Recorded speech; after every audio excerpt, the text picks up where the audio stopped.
Hi everybody, welcome to Morphos Live. Our goal of this broadcast and company is to empower you for change. I'm your host, Lily. We welcome our friends on Zoom and Facebook. Thanks for being with us today. In the last few weeks, we have covered the topic Personality, Your Brand. Coach Louise has shared us some helpful tips to let your personality shine as a brand. The tips are, for your reference, tip number 1, getting people to know you. Number 2, getting people to see you in a favorable light. And number 3, becoming someone that receives valued help. If you have been with us through the past sessions and would like to listen back, we welcome you to search up our Facebook page, Morphos International. I repeat again, Morphos International, to refresh your memory. For those who have missed us, don't worry. Same thing, just look up our Facebook page to enjoy the full replays. Once again, welcome all to our live studio, Fireside Chat with Coach Louise. In this session, you can chat about anything with Coach Louise. Anything, literally. Feel free to send in your questions to us through Zoom chat, Facebook, Instagram, email, or email WhatsApp to us. And I will put them in a jar.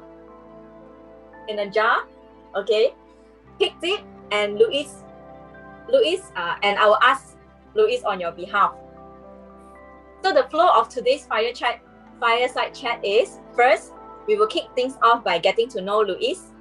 Later on, we will open for live Q&A where you can interact with our coach. All right, let us welcome Louise to our live studio. Hi, Louise. Hi, Lily. Thank you. Thanks for the wonderful introduction. You are getting better and better with each round. Thank you. Thank you for the assurance, Louise. So thanks for being with us in this session. First off, I want to offer my genuine congratulations to you on the birth of your handsome baby boy. I read your Facebook post several days ago regarding your remarkable birthing experience of Elliot. I couldn't imagine what you and your wife been through just in the past week itself. Could you share with us how did you feel the moment you saw your child? And what are your feelings about becoming a dad? To be honest, it is a very scary experience. Right? We were totally unprepared for it. Although in our hearts, so sort of more or less have a sense that every day we take is a risk, because there were quite a number of complications along the way. The doctor even said that every single day you take without the baby out, is a day of risk. So in a sense, we sort of have an understanding that it's going to be risky, it's going to be complicated.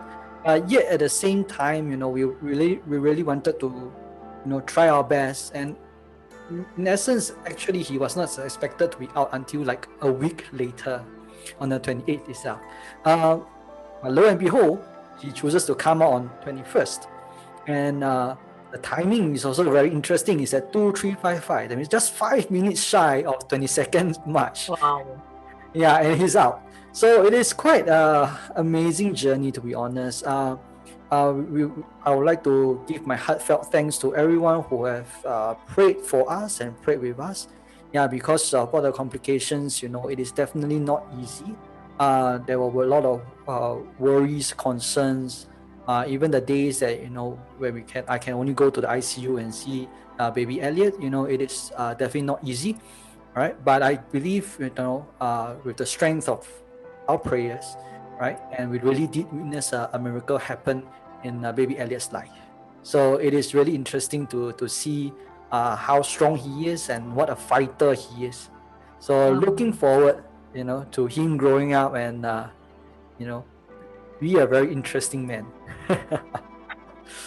You mentioned about ICU. Is baby Elliot currently in the ICU or he's home already? He's home already. So for the first 8 days, he was actually considered to be in ICU, right? Okay. So he came back. He was discharged. All right. So on Monday, that means 29th March, he was discharged on 29th March, Monday. So once he's discharged, then he comes back with us. So what you see on our Facebook post was the time that he was already at home with us. Even I think before he could be home with us, I don't think we will make any Facebook posts because we are just all too tired. Right. Right. I can imagine the exhaustion of having to take care of a newborn at the same time. Also, your wife, right, just discharged from the hospital. Yeah, of course, of course. Yeah. Yeah, and of course, you talk about having a new life among us is definitely an amazing thing. Uh, um, our baby Elliot has been clocking achievements every day. So today he has clocked the achievements of peeing on dad. So well done. Okay. Okay. Yeah. Could you share with us a little bit more about is it called a premature baby? Yes, yes. In fact, we're quite lucky. In a sense, when a child is so-called in full term, is usually talking about 37 weeks onwards. Okay, then they will consider them as a full-term baby. Sorry about that. Okay. So prior to that, it will be what we call a preterm or premature baby. So 36 weeks is like 1 week shy of being a full-term baby. So there are definitely a lot of considerations with regards to that, because the earlier it is, the more complication, because the baby may not have been fully developed in all its bodily functions to be able to live and survive in this world. We talk about having digestive system, circulatory system, all these systems need to function, right? Before we can, you and I can live, in a sense, healthily. Function normally. Correct, functioning normally. You need, especially now with COVID, immune system is also very important. So any child that in a sense is not delivered at full term then runs the complications of all these things not being fully developed enough to handle the work. So the doctor was quite concerned, was afraid that if he was born too early, then the lungs may not be fully developed, and or anything, lungs, we need oxygen to live. You can go without food for a couple of days, but you cannot go without air. Right. Okay, so the doctor's first concern was actually air. So we were thankful that the moment he came out, after a while, he managed to cry. So that is the sign that there's no lung disease, and so-called that gave all of us a relief, right? That he doesn't need to be intubated. With all the tubes going into the lungs, pumping air, or even a high concentration oxygen kind of situation. Treatment. Yeah. So also in a sense, we're thankful that his lungs were ready, because you have the lungs ready, then he can be an active baby, which he is. Then the chance of him growing up, to be healthy, to be able to overcome all the challenges, then is there. So in a sense, it's complicated being a preterm baby, but yet at the same time, it's still about the basic functions that need to work, that needs to be coordinated, right, in order to face this world we have. Actually, around the same time as us, there was another baby that was also in the ICU, which is it's facing a situation that not a lot of Asian parents or Asian babies will face, in which the blood type of the baby is not the same as the mother's. So what happens is that there are certain antibodies. Sometimes we got two blood types that don't mix. Right. You can't mix the blood together because one blood will attack the other blood. Okay, so what happens in this baby was that because the blood types were not the same, antigens from the mom actually pass through the placenta to the baby. So, is it something RH negative or positive? Yeah, it could be any of this. As long as there's incompatibility, there will be that possibility of fighting. So when the baby was born, it was quite, worrying, because the antigens from the mother were inside the baby. So the baby is actually fighting within itself a blood war. Yeah, and that got the other baby got the doctor even much more worried. Yeah, because you don't know whether this will lead to a blood disease or any other thing, and there's a lot of complications from immune system issues, circulatory system and the worst case issues. scenario could cause death, right? Yes. So when you talk about ICU, it's definitely if you never take care well, you never do the things right, death is always nearby. So that is the sense that that's why it's called intensive care, right? Yeah, there's always that chance that things could go wrong at any time, right? Yeah. So I mean, it's good. The treatment we received was very good. The other friend, now of course there's in the ICU, also managed to get discharged, which is quite good. All right. That's thankful to hear. Yeah, but it's definitely not easy lah. Do you mind if you share with us a little bit about the difference between a premature baby as well as a newborn normal function baby? Because I don't quite understand why they need to be put in the ICU. Is it because just only to monitor the general functioning system? Oh, okay. If you are talking about on what basis the baby needs to go to ICU, it's just that newborn babies have less chance of complications, but doesn't mean that newborn babies that go to full term don't go ICU. Okay, there are chances that they will still go ICU. So it really looks into what are the diagnosis, that means what are the issues behind it. Okay, so what happened with my baby, there was quite a full list, There was low blood sugar level, there was breathing too fast, then there was a low platelet count. There was being a small baby. So there's actually like a whole list of complications that. How about the ability to eat and swallow? Generally, if you're talking about a preterm baby, their strength is not there. Okay, because if, let's say, especially for mine, it will be because also a low birth weight. So if you think about a person that's doesn't weigh a lot, okay, you take away the weight that's required for all the internal organs, you take away the weight that's required for the skeleton, and then the blood, everything, what else is left? So you realize that there's actually not much strength. So when a baby doesn't have much strength, even feeding becomes an issue, because you and I got strength to chew and to eat and to swallow. Whereas for baby Elliot, that was not the case. So they had to actually feed the baby through a tube that goes directly into the stomach. Wow, I cannot imagine. Yeah, I can imagine the amount of work you guys, you and your wife have to take care of baby Elliot in the hospital as well as out of the hospital. Yeah, so there's actually a lot of work. So even when he is discharged, we were actually keeping tabs on everything. Yeah, so think of a HR admin in your company, right? What time do what time do what time do what, everything right now. Temperature taking, it's all planned out. Yeah, eat how much, whether the pool is what color. We have to keep track of everything to ensure that there is a certain stability, that all these things are happening, and we will not have been there will not be something like a sudden fever, this kind of issues. So we have to keep track of all these things, right? Until we went back to the doctor again and say, okay, the platelet count is normal, and then clear all these things. Yeah, that's really thankful to hear. Thanks for sharing with us.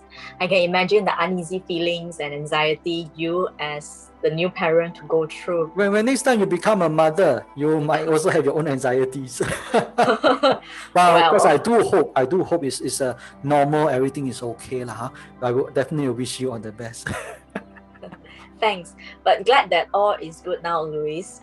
So with you being a new dad, I'm curious, recalling the time when you had taken over Morphos International as the father of this company. What did it feel like? Do you still remember? Okay, I don't really consider myself a father of Morphos. I think, if anything, I'm just a caretaker, right? To me, I see every boss. Of course, every boss sees their company differently. Some company bosses will see their companies as their babies, right? That they need to nurture, they need to grow. Okay, but I always remember there's this also another coach, very experienced in business, 50, 60 years old, was telling me, you should never see your business as your baby. What that means is that you do not get too emotionally involved in business, because at the end of the day, there are certain things that that must deliver. Mm. Right? The service quality, you talk about, getting the right people in place. If there's too much emotions that's entangled on these decisions, it's really hard to do the right thing. So to me, when I look at Morphos, that is where I also learn from other successful people, not to see it as a baby, right? Okay. Yes, I can have capacity to be tolerant, to be patient, right? Resilient to go through a lot of challenges. But yet at the same time, emotions cannot and should not cloud my judgment. Okay? But when it comes to baby Elliot, of course, it's a different thing. He can cry, he can pee on me, and I will still be, oh, well done. Good job.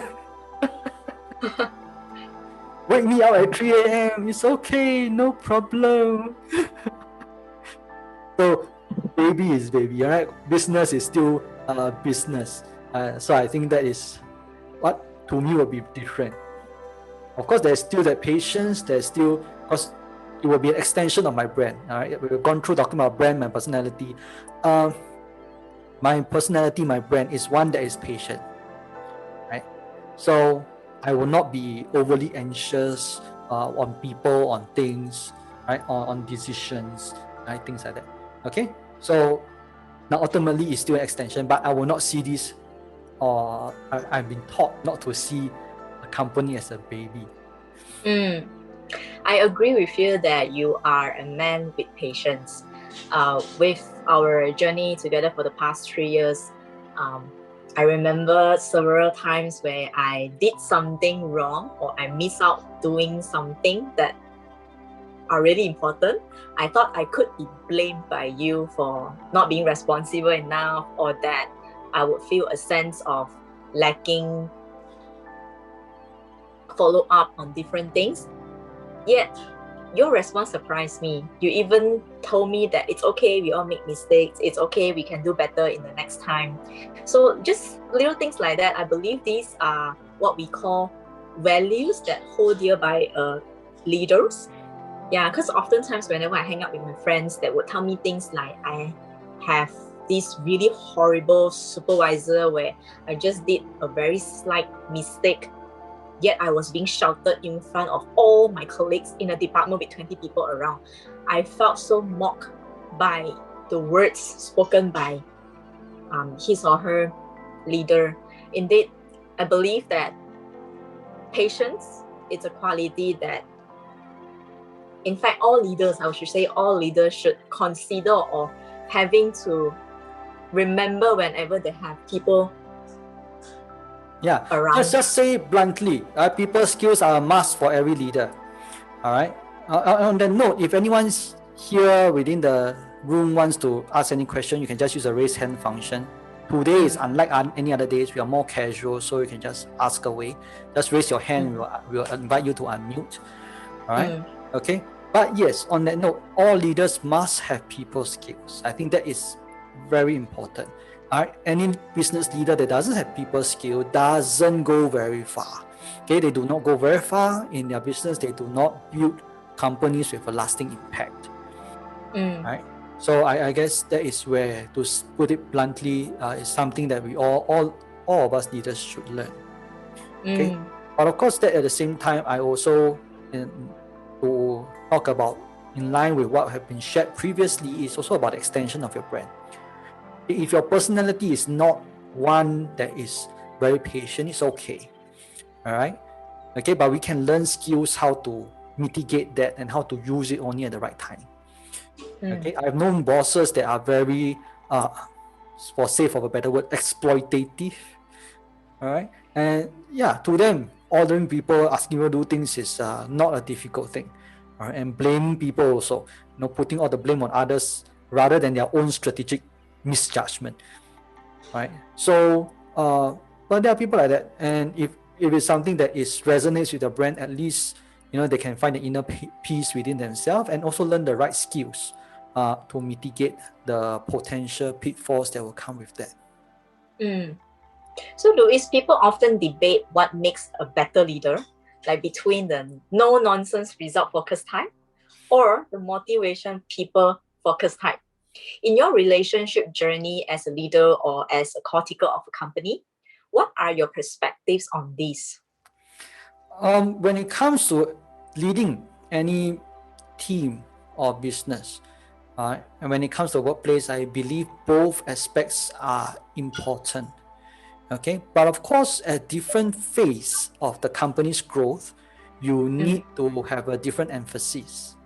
For example, if you're just starting out, a lot of things are very uncertain. You might need to make decisions on the go. If that's the case, then you really have to be the one that takes 100% share. All right, I know some founders, they find it very difficult. Take 100% share, like very greedy, but you do have to, because the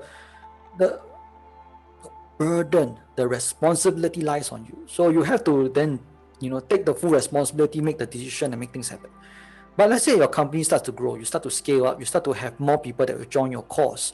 You start to, influence people, attract investors.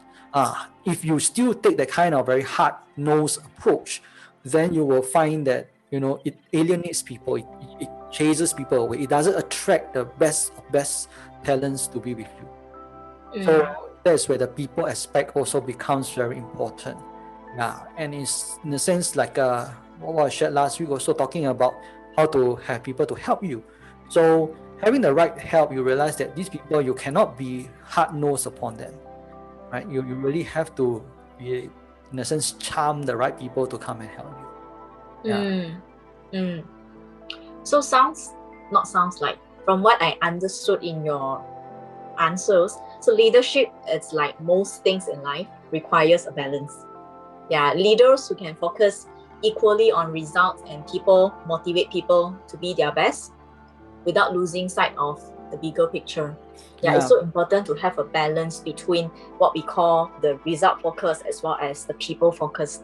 Yeah, and especially for today, because of social media empowers everyone with a voice. So in the past, we will see employees as a different level as bosses.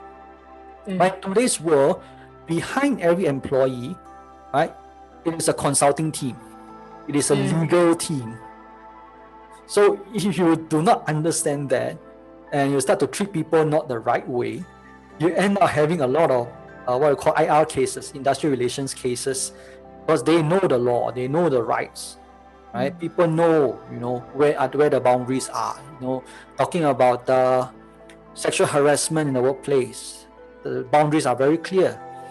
All right, so it's not like in the past where you can really, do and get away with things. In today's world, behind every employee is a whole team of consultants and lawyers, and they can get access to them very easily.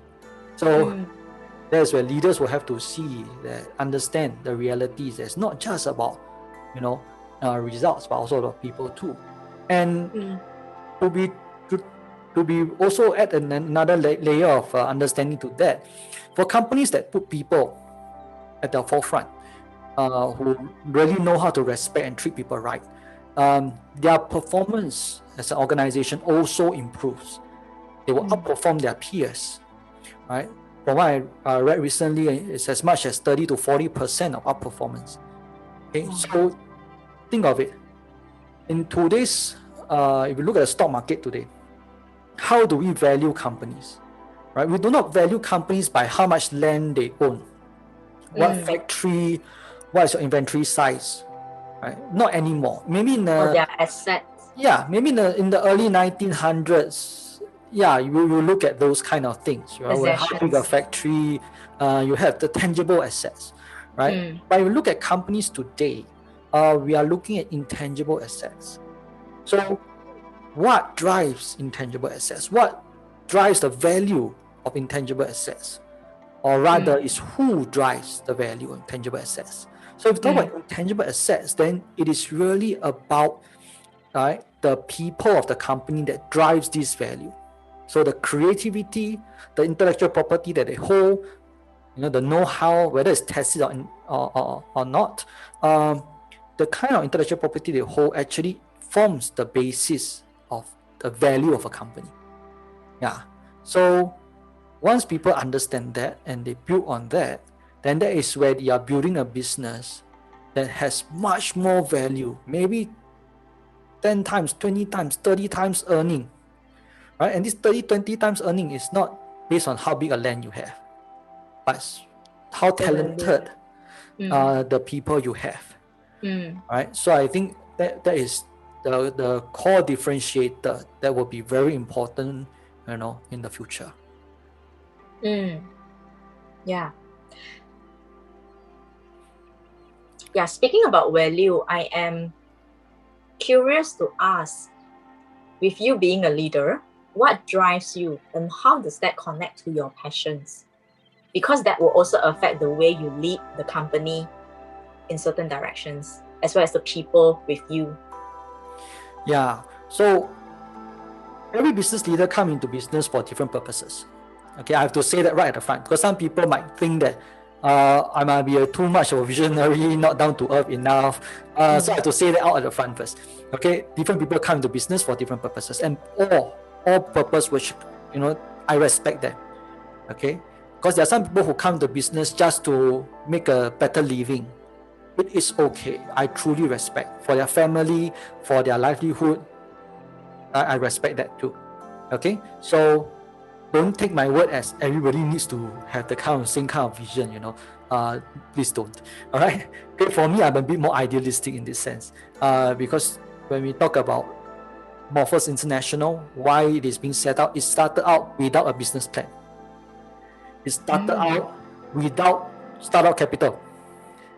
Right? It started out with nothing in mind. Just a very simple purpose, right? And that is? It's just to empower people. Empower people, because morphos comes from the word metamorphosis, which means change and transformation. That means we're empowering people for change. We believe that there can be a better future for everyone. And this better future is achieved, right? You can reach this better future by learning, by changing, by transforming, right? So that's where Morphos is really just about empowering every individual, family, as well as organizations to be able to do that, to be able to transform. Of course, with that, then you go into the details why people don't change. And why people don't change then becomes the core of what this whole business is about. Because when you really go out there and say, hey, I have this new technology, if you change to it, our productivity will be much better. But the reality is that nobody wants to change. Right? Nobody wants to empower others. Nobody wants to, like you say about bosses, right? Nobody wants to say, oh, this is my fault. I lead the company in the wrong direction. I make the wrong decision for the company. No, nobody would ever say that. Okay, so in a sense, that's where the why people don't change then becomes the the core business for us.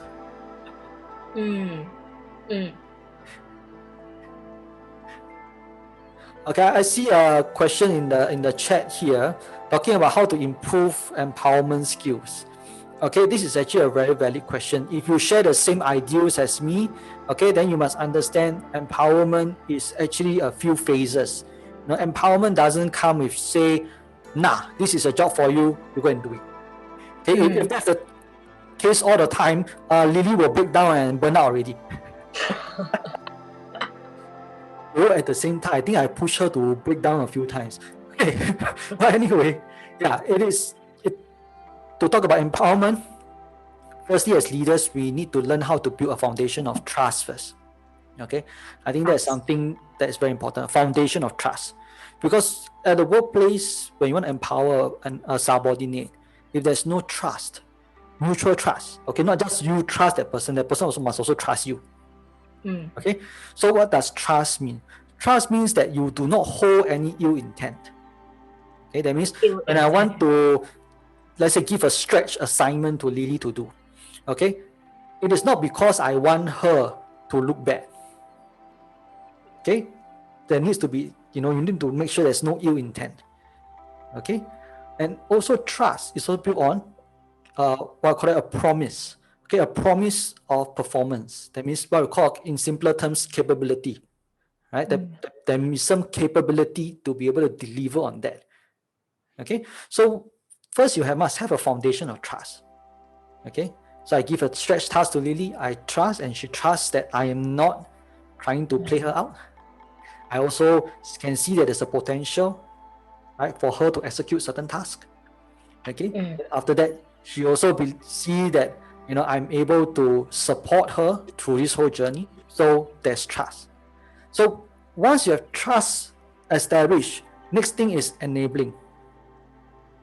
You need to be able to enable people, which means that for some companies, enabling just means I give you a role. Okay, because without a role, you can't gather the resources. Okay, for some companies, enabling means I need to send you for training. Okay, for other companies, enabling, right, it's just, okay, you take 10% off your normal work hours and focus on this. So every context is different, but enabling is the core idea. You have to make sure that person is able to do it. Okay, so the person, right, has the resources, has the space to do it, okay, has the skills to do it. With the guidance required. Yes. All right. So enabling is important. Right. When once you have enabling, you need to have engaging as well. Engaging means what? That means, sometimes at work we assume the other person know what we want. Lily also faced that many times. So in my company, I always have a hard spa policy. That means, you don't have to save face. You don't have to fear embarrassment. Okay, I rather you tell things in my face that I'm wrong. Sometimes I may have some expectations, but the other person doesn't understand.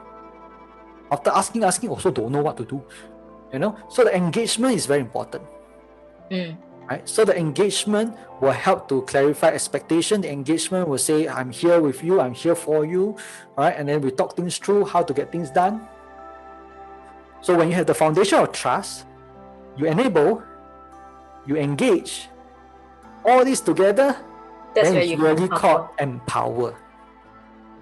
Yeah, because otherwise the person doesn't feel energized to want to do these things.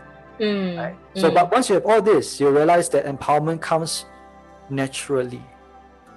Right? People feel that, yes, I can take this and run. I can, I have my supervisor, I have my boss, at my back, okay, supporting me. Right? There's a trust. Right? There's space. There's resources. Right? There's engagement in the whole process. And that is where empowerment comes in. All right, I hope that answers your question. So trust, enabling, and engaging. Yeah, but right. Trust is the foundation, right? You can't enable. Yeah, you can't have enable, and you cannot have engaging without trust. Because without trust, the enabling is just like, you give me more resources so I can fail badly. And it happens in the workplace. We think, this new project that the big boss wants, give you. But actually, it's for that person to fail.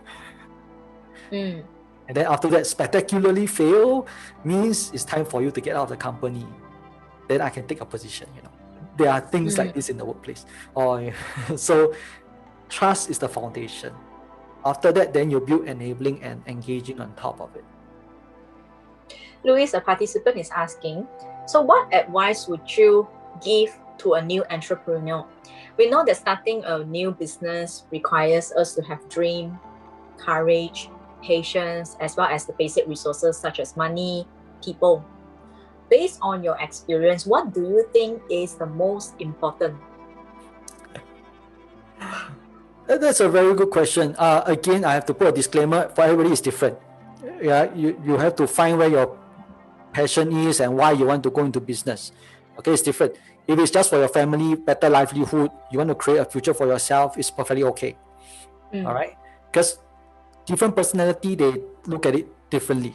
Okay, for some people, it's really an ideal. Like, I just have a dream and a big dream and I want to fulfill it. Okay, but if you're talking about big dreams, the the reality is that they hardly pay. Right? So you have to balance that out. What is the business model to support that big dream? Okay. But if let's say you are just looking at it as I want to create a better livelihood for my family, I want to earn my first $1 million. Okay, then you in a sense is talking about the business model. So you talk about the first thing for an entrepreneur or whoever wants to go into entrepreneurship. The first thing that you need to have, okay, I think boils down to a very simple word called courage. Courage. Okay? Yes, because you're talking about change. You're talking about commitment to something that you have not done before. If let's say you have been working in your whole adult life, you've been working 20, 30 years in a company, right? For you to say, I want to now be an entrepreneur. I want to do something different. I want to, let's say, start my business, hire people and all these things, fulfill orders, be a salesperson. It takes immense courage to take that first move. Okay, so I would say the first ingredient is courage. Okay, but of course, at that note, not everybody finds courage from within. Okay, some people find courage because they are pushed into it. Okay, yeah. So whether you find the inner courage or you're pushed into it, either way, you need to have courage. Okay, to take the step and to say, okay, let's just do it. Right? I think once you have courage, okay, every other thing it will come into place. Whether you need investment, you need people to come and help you, right? All these things. But if you don't have that kind of courage, yeah, maybe it's not the right time yet. Thank you for your answers to this question. So I'm curious, with more than 12 years of helping individuals, teams, and organizations, we have worked with different ones at different levels in an organizational structure. So what are the challenges you face as a leadership coach, and what keeps you moving forward despite the challenges? Okay, this is a very broad topic because individual family organizations, they face different challenges. I will just talk about the organizational part since you're emphasizing more on that. For organizations, right, the biggest problem that we face in organizations today is this word called alignment. Alignment is really the key issue. Okay, why? For every organization to succeed, okay, three core components, right? The leadership, the culture, right, and the strategy. So these three must walk hand in hand. They need to serve, right, a common purpose. Okay, but for many organizations, these three are usually, look on the surface to be similar, but in reality, it's not. Okay, so alignment really is the key issue that many organizations face. A lot of companies I see has the potential for so much more. If only they didn't have a culture where they were sabotaging each other. If only they don't have a culture where they are having inner conflict and strife among each other. If only their strategy is clearer and communicated, right, in a more timely manner so that even the frontline staff know what the strategy is. If only the leadership is taking the time and effort to get to know the people on the ground doing the real work and not just blindly say, hey, you do this, you do this, you do this, you do this, or blindly looking at KPI numbers and not really understanding how things get done on the ground. So, of course, at the backdrop behind it, why alignment is becoming more and more of an issue is that we are in very complex marketplaces today. Okay, there's increasing complexity and uncertainties on every front. So with that complexity and uncertainty, getting everybody to sing the same song is no longer easy. Right. Yeah, so that is why, talking about the key issues that organizations face today really is alignment. How can the leadership, set the right direction and communicate it throughout the whole organization that cares for people, that is not just transactional in the way they do things. All right, and talk about culture, right? That is really excellence focused, excellence driven. Okay, I do not want to use the word results driven because results depend on market conditions sometimes, but excellence, can always be depended upon. Okay, and then there's also the strategy, right? And strategy in today's terminology also means an agile strategy. That means you do not just have a strategy for the old times, but to suit changing times. So all these things must be aligned. If they are not aligned, then there's a lot of resource wastage, a lot of unhappy faces throughout the organization. Alignment, that's such a good reminder to those who are tuning in for this session. I think as a leader, or for those who are preparing themselves to become a leader, it's always important to remember or to remind yourself or to check whether leadership, culture, and one more thing is, Luis? Strategy, whether these three things are in line or not. In other words, whether they are on the same page or not. If you find certain things are drifting to be misaligned, that's where it's a sign that you need to do something about it before things get really rocky. Yeah. And I completely understand, because in a very complex world today, you just talk about the interests of different stakeholders at the different levels, right? You realize that they answer this Different question. expectations. Yes, different answer. You talk to the highest level boss, you ask them what's the culture, they give you one story. You go to the frontline staff, ask what's the culture, they give a second different story. So you see, so that is where the misalignment happens. All right, thank you, Luis, for sharing with us your valuable insights. So that's the front part of our Fireside Chat with Luis. Appreciate you taking the time to share with us your wisdom and perspectives. So now is the time for question and answers. As you can see, the jar holding in my hand, okay? So these are the questions popped to us during the past week. Thank you all for writing to us. We have heard you. We will try to answer as many questions as possible, as there are many questions in the jar. I'll try to keep my answers short then. Right. Yeah. So participants, just a heads up, if you have any questions to ask Luis, or something that has crossed your mind during this fire chat session earlier, we welcome you to interact with us. Either you unmute yourself to talk things through with us, or that you can drop a message like Jocelyn did in the chat. So do raise hand. You raise hand, then we will know. All right, sure. Okay, so let's have the first question from the jar. I will just randomly pick. Hopefully your question will get answered, but if your questions do not get answered by tonight, that's okay. Don't worry about it. We will ask Luis to kindly write you write you the answers, and I will send back to you personally. Okay? All right. Brace ourselves. Okay, so let's have the first questions. Okay, Luis, technology is taking over the world. People are losing jobs because of robotics. Can you share with us how can we keep up with globalization? Oh, I wanted to keep my answers short. This question itself already packs a lot of things. Okay, with every question, I would like to also find out some of the pre-assumptions. There's quite a number of assumptions inside here. First assumption is that robotics and AI are taking over our jobs. Okay, I think there's an assumption that many people also associate and make, because there's a lot of movies around it as well. But at the same time, sometimes the data actually paints a different picture. Robotics and AI are actually transforming jobs, not about taking over jobs. So once you see it as transforming jobs, then the question is, what role can you play in this transformation? Right. So I think that will be an important question for you to see. And you talk about globalization. We are also seeing that there is also a counter trend of localization. So to me, I would say that, when we talk about globalization, there's always a global. You need to see as these two perspectives coming together. You have global outlook but local implementation. I think that will be very important for any business out there, right? You cannot just have global outlook and no local implementation.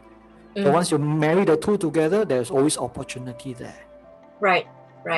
I agree with you. Instead of feeling paralyzed by the fact that technology is taking over the world, it's important, like Luis, you suggested, what can we do in order to integrate with the current technologies in place? Okay. All right. Next let's question. have the second question. I don't know all these questions beforehand, just to clarify, just in case some of you are wondering. Right. Okay. So this question is regarding parenting. My relationships with children are rocky. I guess I don't know how to communicate with them. I care and love them, but I just don't know how to express. How can I improve my relationship with them? I'm just feeling so stuck. Yeah. Firstly, I don't think I'm in the fullest of qualification to answer that. I'm still just a new parent. But already as a new parent, I see that I have to guess what my child wants. So I guess, when it comes to even having the child grow up, there's always a lot of guesstimate. So don't blame yourself if you got it wrong. Um, I think it's always a lot of testing. Of course, the older that they are, the more opportunity you can communicate and clarify expectations. So I guess when it comes to if you're having older children, the need to communicate with them, clarifying expectations, I think that's very important. But of course, building good relationships, I think, is also the key. If you don't have a relationship as a foundation, uh, you really can't communicate much. So if you find that is your problem right from the first place, then learn to build relationship. All right. You can join our parenting, personality and parenting session. Of course, not taught by me. I don't have enough white hair yet, you see, to be able to answer all these questions. But you can join our parenting and personality sessions. This is Chinese. Okay, but if you have challenges, we are more than happy to help to translate things for you. Yeah, And more can always speak to importantly, us. yes, speak to us and have our parenting experts come and solve your problems. I think sometimes, we can read about a lot online, and sometimes the more we read, the more we blame ourselves. Like, why am I such a bad parent? Why am I such a failure? If that is you, then stop reading. Just come and talk to us. All right, our parenting experts will be more than happy to help guide the way. All right, thank you. It's a tough question. We have different questions asked by different ones. Okay, so the third question is, my mind seems to always overcomplicate everything. Why is this so?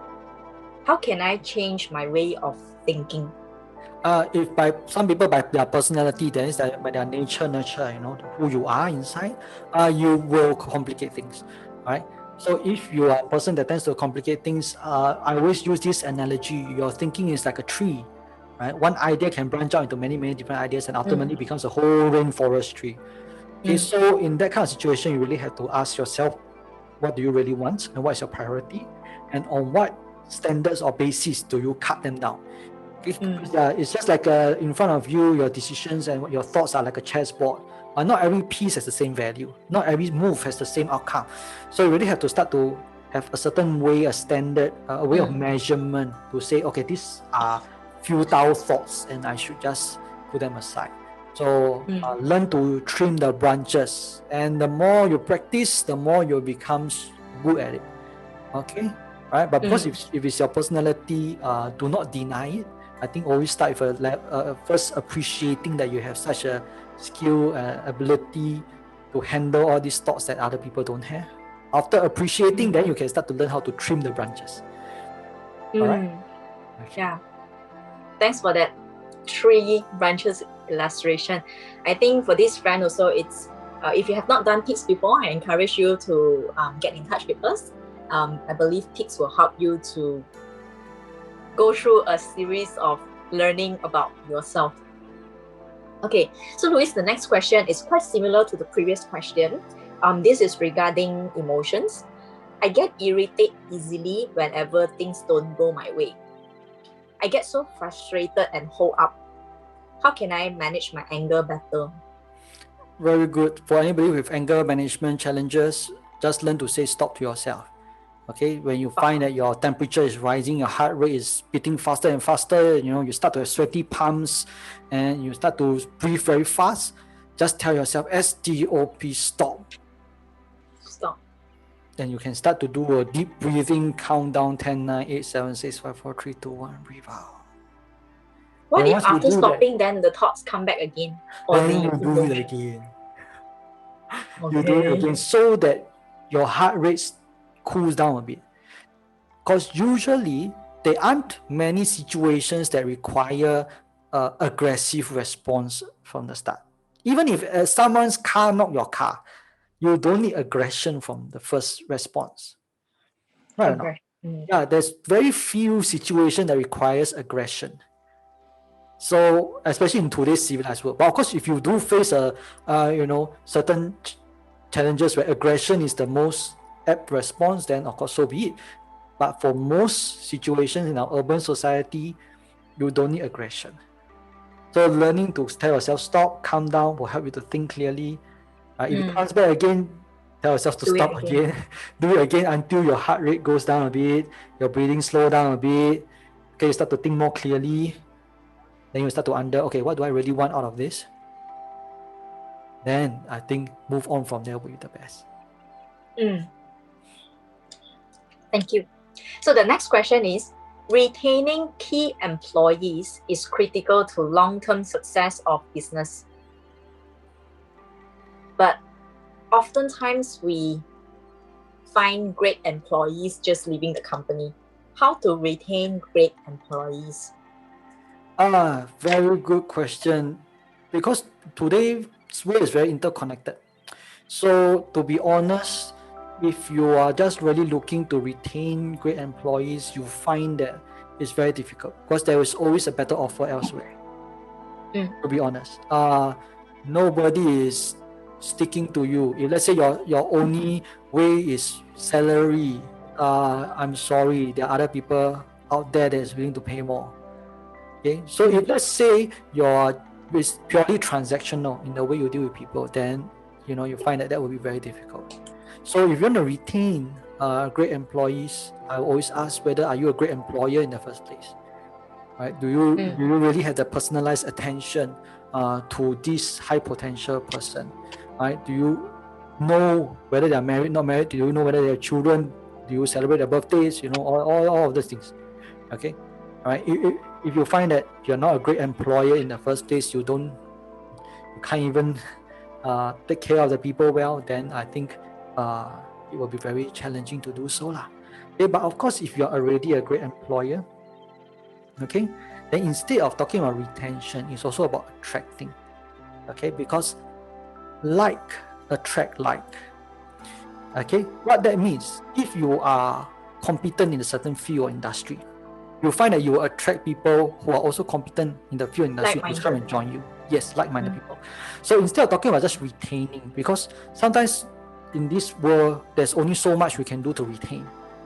There are better opportunities out there. There are people who can pay much more out there. Okay, this is the harsh reality that we face. But if you are able to look at it the other way, how can I attract great employees? Then you realize that even if these people were to leave, right, they are not leaving because they hate you and they want to join a competitor to crush you. No. They might be joining them to see this opportunity to collaborate in the future.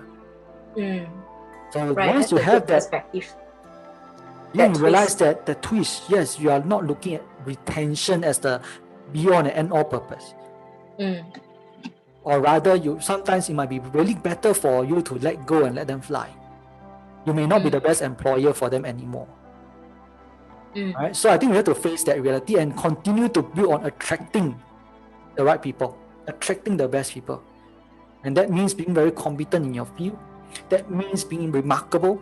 So the whole topic about branding, not just for personal, all right, for organization, brand also is important. Right? Make sure that you are noteworthy. Right? Because once you get that, you will always attract the good people to be with you. All right, and you don't really need to so-called be so focused on just retaining them, but continue to attract the right people.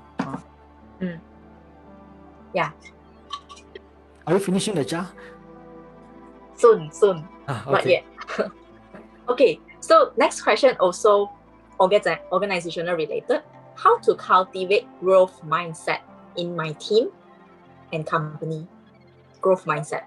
Okay, if you're talking about growth mindset, go get the book called Growth Mindset by Carol Dweck. Okay, her book is the main inspiration for this whole concept of growth mindset. Okay, but in any case, if you're talking about organization leader, create a culture that accepts failures. Okay, that's the simplest thing that you can do. All right, don't just scold everyone just because they make a minor mistake. Give them opportunity to learn from mistakes, and to try again. Right, be forgiving. Okay, once you can get that, that is like the basic ingredient, and then you will have in time to come, people will dare to grow.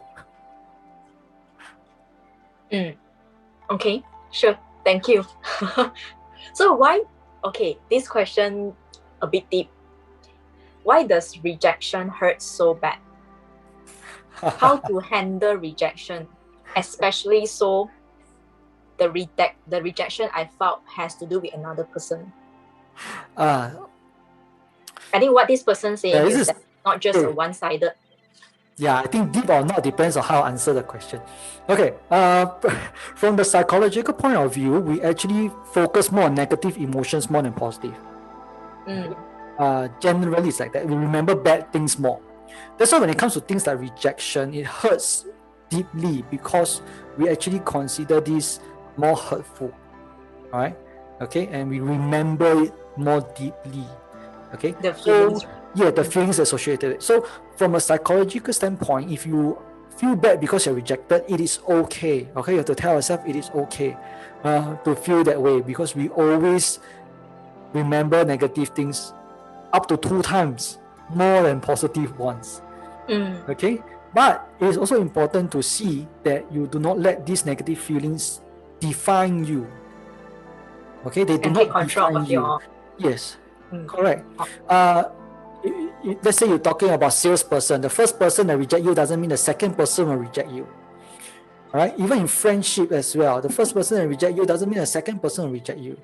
Okay, so the only problem is that if we let negative emotions define ourselves, then we end up predicting failures in every situation that we face henceforth. Then that will lead to a very depressive life, isn't it? Okay, so I do encourage you. Rejection definitely does hurt from a psychological point of view. It's normal to feel that way, but it's also important to not let that define you, and then move on from there. Okay, so the next question is, how do you tell your boss? Okay, this person feels that his or her boss has been treating him or her unfairly. So how do you tell your boss you are being treated unfairly? That is very difficult, because fair or not fair is just in your own perspective. It may not be the perspective of the boss to see that it is unfair. Okay, so I think when you talk about fair or not, because there is the internal, you need to recognize that because you have an internal ruler, okay, that's telling you that it's unfair. So the first thing you have to examine is whether your ruler is accurate first. Right? Because if your ruler is not accurate, then you confront your boss about it, you end up getting a bad response. Why? Because the boss's ruler is not the same. So I will encourage you to first find out what's your boss's ruler first. What is considered unfair to your boss? If you can understand that, you come from that angle and look at yourself. Are you really treated unfairly? If that's the case, then you can tell the boss, hey boss, I remember you did say that these are important to you, and I noticed that I have actually done this. Perhaps you didn't see it. That's why I felt that you might not be treating me fairly. So I'm wondering what is going through your mind. Explore with the boss based on his or her own standards. Okay, don't assume your own standards, right? Because they do see things differently. They have different pressures. Okay, so go from the angle, see things from their point of view, understand their ruler, their standards first, then approach it from the angle. That will be the wisest thing to do.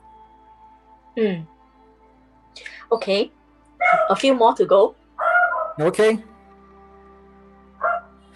Yeah, and your dog is barking away. I'm sorry about that. It's okay, I have a crying baby too. Okay, so this question, right, is kind of opposite to the previous question. How do you correct an employee mistake? How do you correct employee mistake? I know there are a lot of people who say do the sandwich method, give praise, then correct, then give praise at the end. But I don't quite agree with this. Right? I think when it comes to correcting employees' mistake, first there needs to be standard of excellence in your company first. If there are no standards, there's no right for you to correct.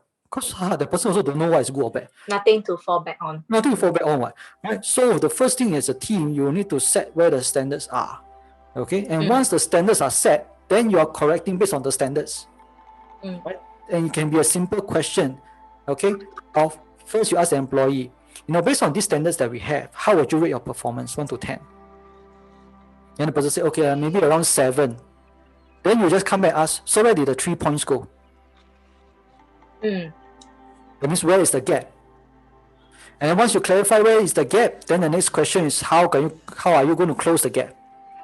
Right? So once you get these steps done, that's how you correct employee. Okay, so in a sense, the first thing is whether do you have a standard. If you don't have a standard of excellence, there's only so much that you can do. Okay. Okay, we have 2 more. Okay. So second last is, why do I always compare myself with others? I am tired of doing this. As much as I know people have been telling me this is not healthy for myself, but I just don't know how to overcome it despite multiple times of trying. Yeah, there are people whose personality generally gravitate towards self-criticism. Okay, so in a sense, it is actually helpful sometimes to be able to see yourself in the right way and start to think, where can I do better? But I always say that, simple word, appreciate. Okay, you need to learn how to appreciate and appreciate yourself 3 times. What does that mean? First, you want to appreciate for what good you have done, what the positive things you have, the strengths that you have. The second, appreciate is where you value. You do a measurement, right? Measurement. Okay. Again, there needs to be some sort of measurings. Whether you measure by your performance, productivity, whether you're disciplined or not. You use those things. Then ultimately, then the third appreciate is where you talk about appreciation in value. So that's where you learn and you develop. So I think sometimes a objective, balanced view of yourself is good. But always do the 3 appreciates. Okay, appreciate the good things first. Appreciate that you have what you have by virtue of what you have done so far. Okay, and after that, appreciate in terms of appreciating the value of something. So you to measure it, and ultimately to appreciate the value, which is then to develop or improve the value, grow the value. Okay, through learning, through trying new things, right? Developing your skill sets. Okay? Sure, Louise. Okay. So the last question is, can you suggest some effective strategies for dealing with difficult people? I do intend to cover that for next week, so I'm not going to answer that now. Okay, so today is really just a very relaxed session for our fireside chat, just for all of us to get together, chit chat a bit, okay, get to know each other better. From next week onwards, we will start our next series. If you have your PICS profile, okay, you turn to the career profile. Okay, there are actually 15 job-related skills there. Okay, career-related skills. That means core skills that every workplace, every person in work requires. Okay, and the first of it is called how to deal with difficult people. All right, so I think I will just keep it to next week to answer that. I can hear my baby crying in the background, and I probably need to attend to that soon. Sure. Thank you very much, Louise, for your effort in answering all the questions in the jar. Okay, thank you so much. Right. So thank you, participants, for your keen participation in this fireside chat session. All right. So I hope you guys enjoy the session brought to you by Morphos Life. Thank you all, and I look forward to meeting you again next Wednesday at 8:30 p.m. All right. Okay. Okay. Take care. Bye-bye. Gotta go. Bye.